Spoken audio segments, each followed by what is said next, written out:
Nachos, so pala yung lagi naming appetizer pag kumakain kami sa labas ng asawa ko.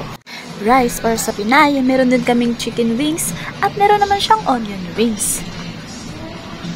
At hindi na nga makapaghintay si Afam at siya na ang unang mag-try ng overloaded nachos dito sa 8 Cats. Sobrang sarap talaga siya.